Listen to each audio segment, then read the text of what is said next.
Hello everyone, welcome to GS maths academy.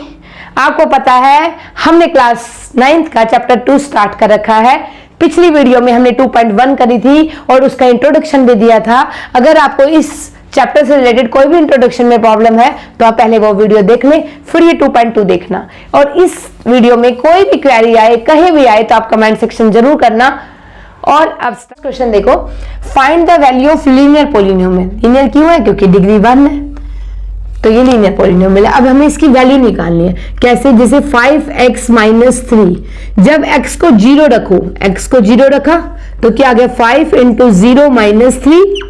किसी भी अक्षर को अगर 0 से मल्टीप्लाई करते तो आंसर क्या आता है? 0 - 3। तो क्या आ गया हमारे पास? -3। क्लियर हुआ? फर्स्ट पार्ट का आंसर आ गया -3। सेकंड पार्ट का देखो, x की जगह पर क्या रख लो? -1। तो 5x - 3, जहां पर x है वहां -1। जिन दो टर्म्स के बीच में कोई साइन नहीं होता तो वो होता है मल्टीप्लाई। -3 - 5 - 3, तो क्या आ गया हमारे पास? -8। क्लियर हो गया? अब देखो थर्ड पार्ट, ये क्या आ गया? 5x - 3, x को क्या रखो यहाँ पे? 2। तो जहां पर नहीं है कोई तो 2, और इनके बीच में कोई साइन नहीं तो मीन्स मल्टीप्लाई। 5 को 2 से मल्टीप्लाई करेंगे तो क्या आ जाएगा? 10 - 3 7। क्लियर? फर्स्ट क्वेश्चन हो गया। सेकंड पे चलते हैं। क्वेश्चन नंबर 1 में वो लीनियर पॉलिनोमियल था, तो क्योंकि इसकी डिग्री 1 थी, यहां पर उन्होंने बोल दिया क्वाड्रेटिक पॉलिनोमियल, मेंशन कर दिया क्योंकि ये इसकी डिग्री 2 है, आगे हाईएस्ट डिग्री 2 है। अब इसकी वैल्यू निकालनी है। कैसे निकालेंगे? देखो, s = क्या रखना है हमें? 0। जहां जहां s है वहां रखो 0 0, और ये क्या है? स्क्वायर, तो 0 का स्क्वायर। -4 0। अब इन दोनों के बीच में कोई साइन नहीं तो मीन्स मल्टीप्लाई करेंगे, दोनों को मल्टीप्लाई कर दिया। +6। 0 का जितनी बार भी स्क्वायर कर लो बेटा 0 आएगा। तो 7 को 0 से मल्टीप्लाई करेंगे, आंसर 0। 4 को 0 से करेंगे, किसी भी डिजिट को अगर 0 से करते तो 0। +6, तो इसका आंसर क्या आ गया हमारे पास? 6। क्लियर? अब सेकंड पार्ट, s को क्या रखना है यहाँ पे? -3। अब देखो 7, s की जगह पे क्या रखेंगे यहाँ पे? -3 का होल स्क्वायर।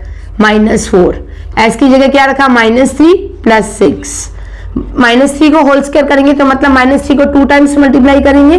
7 9। देखो मैं मल्टीप्लाई करके दिखाती हूँ। -3 मल्टीप्लाई -3, माइनस से माइनस कट गया, 3 3 = 9। Clear? Minus minus plus, 4 3 = 12 plus 6, 7 9 = 63 plus 12 plus 6, 63 12 और 6 कितना हो गया? डायरेक्ट ऐड कर सकते हो तो डायरेक्ट ऐड कर लो। 3 2 5 और 6 11, 6 7 और 1 8 कैरी। क्लियर? समझ में आया? अब इसका थर्ड पार्ट करो। थर्ड पार्ट क्या कहता है? s = 4। जहां पर s है वहां 4 लगाना है। 4 का स्क्वायर -4 × 4 + 6। 4 को 2 टाइम्स मल्टीप्लाई करो, 16 -16 + 6। 16 को 7 से मल्टीप्लाई करेंगे तो क्या आएगा? मैं डायरेक्ट लिख दूं 112। बाकी आप देख लेना, नहीं तो किसी को नहीं आता तो आप डायरेक्ट मल्टीप्लाई कर दो। 7 6 = 42, 7 1 = 7 और 4 11, -16 + 6। इन दोनों को सब्ट्रैक्ट करेंगे, करो 16 6, यहाँ क्या बच गया? 10 10 में से बन गया 9, 96 + 6, ये आ गया 102। क्लियर हो गया? समझ में आई? सिंपल वैल्यू रखनी है। क्वेश्चन नंबर 3 देखते हैं। The present age of Salil mother is 3 times Salil's present age. After 5 years, their age will add up to 70 years. Find their present age. इन क्वेश्चनों में ना, ये क्वेश्चन बहुत इजी है, आप करते आ रहे हो 6 से, लेकिन इसमें कई बार बच्चों को ये कंफ्यूजन हो जाती है कि लेट किसकी माननी है। ये जो सलील की मदर है ना, इज सलील प्रेजेंट एज, तो इज आ गया ना, जिसकी वो 3 टाइम्स है ना उसको मान लिया करो हमेशा, और उसका वो 3 टाइम्स निकल जाएगा। और वैसे भी उस सलील की प्रेजेंट एज की वो 3 टाइम्स है ना, तो इसलिए सलील की एज मानेंगे। लेट सलील एज = x। तो सलील की मदर एज कितनी होगी? जितनी सलील की एज है, जितनी सलील की एज है तो मदर की एज जो है वो उससे क्या है? 3 टाइम्स है, तो 3x हो गया। अब आफ्टर 5 ईयर्स, तो 5 ईयर्स जब 5 इयर्स बाद सोचो कि जो आपकी एज है उसमें भी हम 5 इयर्स ऐड करेंगे और जो आपकी मम्मा की एज है वो भी ऑटोमेटिकली 5 इयर्स के बाद ही काउंट होगी, तो दोनों में 5 ऐड होंगे ना। तो उसने बोला आफ्टर 5 इयर्स देयर एजेस, तो 5 इयर्स बाद लिखो after 5 years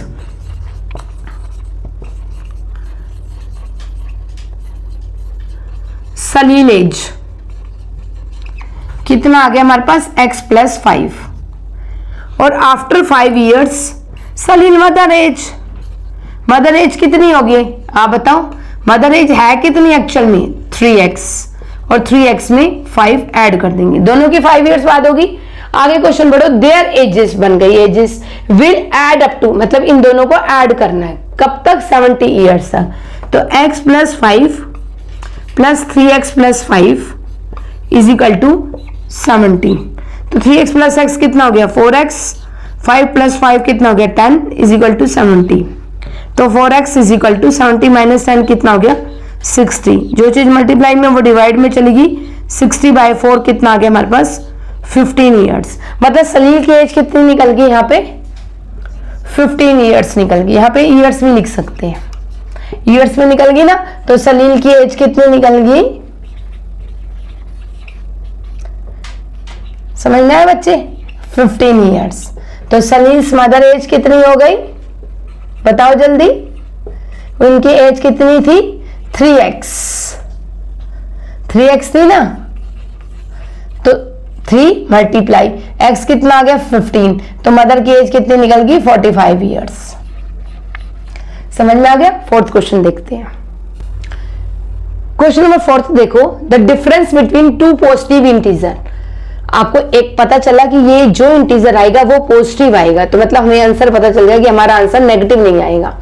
okay, the ratio of the two integer, जब रेशो पता हो ना तो सीधा करो, सीधा x मान के, कभी भी x हो y हो कोई वेरिएबल मान के उसको इंटीजर मान लेंगे। जैसे मान लो हम लिख लेते हैं फर्स्ट इंटीजर, पहला इंटीजर क्या होगा 2x, ठीक है। फिर सेकंड इंटीजर, सेकंड इंटीजर क्या होगा 5 है ना रेशो में, साथ में 5x लगा देंगे। उन्होंने बोला इन दो पॉजिटिव इंटीजर का difference, difference according to question क्या कह रहा है दोनों का डिफरेंस, तो 5x - 2x कितना है 63, तो 5x - 2x कितना आ गया 3x = 63, तो x = क्या आ गया 63/3 मीन्स 21 आ गया। तो फर्स्ट इंटीजर क्या होगा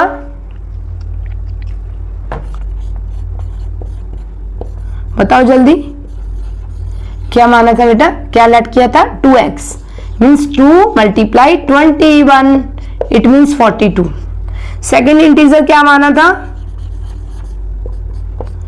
5x, 5 × 21 इट मीन्स 105। क्लियर हुआ। देखो पहली बात तो वो पॉजिटिव आया। अब ये ना मुझे आपको अपना क्वेश्चन चेक करना है कि मेरा क्वेश्चन गलत तो नहीं है, तो इन दोनों के बीच में डिस्टेंस चेक करो कि क्या 63 आ रहा है, यस आ रहा है, इसका मतलब हमारा आंसर ठीक है। जब ऐसे में दे रखा हो तो आप क्रॉस चेक कर लिया करो कि उसने बोला डिफरेंस दो पॉजिटिव इंटीजर के बीच में 63 है, तो इन दोनों के बीच का डिस्टेंस 63 आ रहा है, तो हमारा आंसर ठीक है। नेक्स्ट में क्वेश्चन करते हैं। क्वेश्चन नंबर 5 देखो, Ruby has 3 times as many 2 rupees coin as she has 5 rupees coin। इतना पढ़ा, कहने का मतलब है कि रूबी के पास 2 rupees coin उतने हैं, उस जितने 5 rupees coin है उसका 3 times है, उसके 3 गुना है, मतलब 3 मल्टीप्लाई। मान लो कि उसके पास 5 rupees coin कितने हैं, सपोज कर लो, तो दे नहीं रखा कितना है, तो हमने मान लिया 5 rupees coin उसके पास x है, तो जितने उसके पास 5 rupees coin है उसका 3 times है 2 rupees coin। तो 2 rupees coin कितने होंगे, जितने 5 rupees coin है, तो 5 rupees coin कितने x, उसका 3 times है, ठीक है। और टोटल पैसे कितने हैं उसके पास, if she has a total rupees 88, मतलब 88 रुपीज है, और हमें क्या फाइंड आउट करना है, how many coins does she have of each type, means 2 rupees coin कितने हैं और 5 रुपीज कॉइन कितने हैं, हमें ये फाइंड आउट करना है। अब देखो, अगर सपोज करो कि हमें किसी के पैसे फाइंड आउट करने हैं और मैं कहूं कि 5 रुपीज के कॉइन 5 रुपीज के नोट उसके पास 2 हैं और 10 रुपीज के नोट उसके पास 1 है। उसके पास टोटल पैसे कितने हैं? तो हम क्या करेंगे, 5 को 2 से मल्टीप्लाई करेंगे तो हम कहेंगे 10 रुपीज है, और 10 को 1 से करेंगे तो क्या आ जाएगा, 10 इंटू 1 10, मतलब 10 प्लस 10 कितना आ गया हमारे पास 20। क्लियर हुआ कि क्या मैंने फाइंड आउट करा? तो मैंने क्या करा, जितने नोट है और जितने टाइम्स है उनको पहले मल्टीप्लाई करा, फिर जितने नोट है जितने टाइम्स है उनको मल्टीप्लाई करा और इनको ऐड करा तो टोटल पैसे निकल गए। तो अब जितने नोट है और जितने कितने के नोट है उनको मल्टीप्लाई करना है, मतलब 5 को x से मल्टीप्लाई करना है।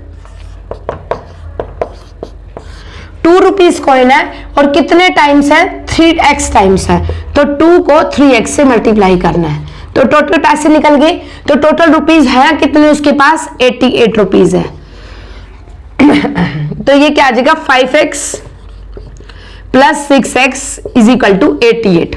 क्लियर? 5x प्लस 6x कितना आ गया हमारे पास, 11x इज इक्वल टू 88। तो x इज इक्वल टू क्या आ गया, 88 अपॉन 11 मीन्स क्या आ गया, 8। क्लियर हुआ कि x की वैल्यू फाइंड आउट होगी। x की वैल्यू जैसे ही फाइंड आउट हुई वैसे ही मुझे पता चल गया कि मेरे पास रूबी के पास 5 रुपीज कॉइन कितने थे, 8। और 2 रुपीज कॉइन हम फाइंड आउट कर सकते हैं। कैसे नहीं कर सकते हैं कि 2 रुपीज कॉइन कितने थे, कि जितने उसके पास 5 रुपीज कॉइन थे उसका 3 टाइम्स, मतलब 3 मल्टीप्लाई 8 मीन्स 24। क्लियर हो गया? क्वेश्चन नंबर 6 देखते हैं। देखो क्वेश्चन नंबर 6 क्या कहता है, ये farmer cuts a 300 fit fence into 2 pieces of different size. कि जैसे सपोज करो कि उसका 300 फीट फेंस है और उसको वो 2 पीसेस में कट कर रहा है और वो अलग अलग साइज में, मतलब वो इक्वल साइज में नहीं कर रहा, वो मतलब एक छोटा एक बड़ा या ये छोटा ये बड़ा, मतलब अलग अलग साइजेस में कट कर रहा है। 2 पीसेस को 2 पीस में कट कर रहा है अलग अलग साइज में। उसने कहा कि जो इसका लॉन्गर पीस है, ये वाला जैसे बड़ा पीस है, ये 4 टाइम्स है शॉर्टर पीस के, कि जितना उसका शॉर्टर पीस है वो उसका 4 टाइम्स है लॉन्गर पीस। तो सबसे पहले हम क्या इज्यूम करेंगे इस क्वेश्चन में, देखो सबसे पहले कौन है लॉन्गर पीस, किसका, शॉर्टर पीस का। तो हमने मान लिया let shorter piece is equal to x। Shorter piece पता चल गया तो लॉन्गर पीस पता चल जाएगा। क्यों? क्योंकि लॉन्गर पीस कितना है, शॉर्टर पीस का 4 टाइम्स है। तो लॉन्गर पीस कितना आ गया हमारे पास, शॉर्टर पीस का 4 टाइम्स। क्लियर आ गया? अब देखो ये हो गया x और ये हो गया 4x। एक्चुअल में ये पूरा कितना है, 300। क्लियर हुआ? इन दोनों को मिला के ये पूरा क्या बना, 300। तो हम यहां पे लिख देंगे अकॉर्डिंग टू क्वेश्चन कि ये shorter piece plus longer piece is equal to 300। 4x इसके आगे कुछ नहीं तो 1, 5x इज इक्वल टू 300। तो x is equal to 300 upon 5, तो कितना आ गया हमारे पास 60। तो शॉर्टर पीस कितना आ गया हमारे पास, आप बताओ 60। क्लियर? अब देखो लॉन्गर पीस कितना हो गया, फिर जितना शॉर्टर पीस है उसका 4 times means 2 multiplies 4 times 4 multiply 60 कितना आ गया, 240 फीट। क्लियर हुआ? समझ में आया कि क्या पे शॉर्टर फीट पीस कितना आया 60 और longer piece 240। Next question seventh देखो, if the length of rectangle, सबसे पहले क्या बना के देखते हैं हम, रेक्टेंगल बना दी। क्लियर हुआ ना, इसकी 2 साइड सेम, सो ये 2 side same. Length of rectangle, this one is length, is 3 times 3 more than twice its width. मतलब जितनी उसकी विड्थ है, तो पता चल गया ना कि विड्थ का है ट्वाइस। तो सबसे पहले हम मान लेंगे यहां पे लेट विड्थ इज x, क्योंकि वो ट्वाइस उसकी विड्थ की थी तो x हो गया। तो लेंथ कितनी आ गई, 3 more than twice its breath. सबसे पहले उसने कहा कि विड्थ को ट्वाइस करो और उसमें 3 और ऐड कर दो। क्लियर हो गया कि जितनी हो गई यहाँ पे विद और फिर यहाँ पे length twice plus 3। What are the dimension of the rectangle, मतलब लेंथ और विद ही निकालना है। लेकिन आपको गिवन क्या दे रखा है, its perimeter is 24। Perimeter of rectangle का क्या फॉर्मूला होता है, 2 मल्टीप्लाई लेंथ प्लस ब्रेथ। बस यहाँ पे वो फॉर्मूला रख देंगे। अगर आप बाई चांस फॉर्मूला भूल जाते हैं तो पेरीमीटर का पेरीमीटर का मतलब होता है सम ऑफ ऑल साइड्स। मतलब आप एल यहाँ पे मान लो बी है, एल प्लस बी करेंगे तो ये आपका यही वाला फॉर्मूला आ जाएगा। पेरीमीटर मतलब सम ऑफ ऑल साइड्स, और फॉर्मूला बन के बनता है 2 मल्टीप्लाई लेंथ प्लस ब्रेथ। तो ये क्या आ गया, पेरीमीटर ऑफ रेक्टेंगल कितना आया हमारे पास, 2 multiply length plus breadth. Length कितनी दे रखी है आपको, पैरामीटर कितना दे रखा है 24, पैरामीटर के नीचे पैरामीटर 2 मल्टीप्लाई लेंथ कितनी दे रखी है 2x प्लस 3, विद कितनी दे रखी है x। तो ये क्या आ जाएगा 24 is equal to 2 multiply 2x plus x कितना हो गया 3x प्लस 3। जो चीज मल्टीप्लाई में वो डिवाइड में चली जाएगी, तो 24/2 is equal to 3x plus 3। आप कैसे भी फाइंड आउट कर सकते हैं 12। जो चीज ऐड में है वो सब्ट्रैक्ट में हो जाएगी 3x, मतलब 9 means x is equal to 9/3। Clear हो गया। आगे देखो विद कितनी निकल गई, x थी, तो इट मीन्स हमें पता चल गया इसकी 3 है। क्लियर, सेंटीमीटर में तो 3 सेंटीमीटर निकल गया। अब लेंथ बताओ, लेंथ कितनी है, जितनी विद थी उसका 2 टाइम्स और उसमें 3 ऐड और करना है, तो 3 2 जा 6 प्लस 3, तो लेंथ कितनी आ गई हमारे पास 9 सेंटीमीटर। आपको लेंथ और विद ही निकालनी थी इस क्वेश्चन में। क्लियर हुआ। अब ये वाली एक्सरसाइज कंप्लीट हुई है आपकी। नेक्स्ट हम करेंगे 2.3। इसमें आपको कोई भी डाउट हो तो आप मुझे उसे कमेंट सेक्शन में बताना, कहीं भी आपको कहीं भी डाउट हो। Thanks for watching.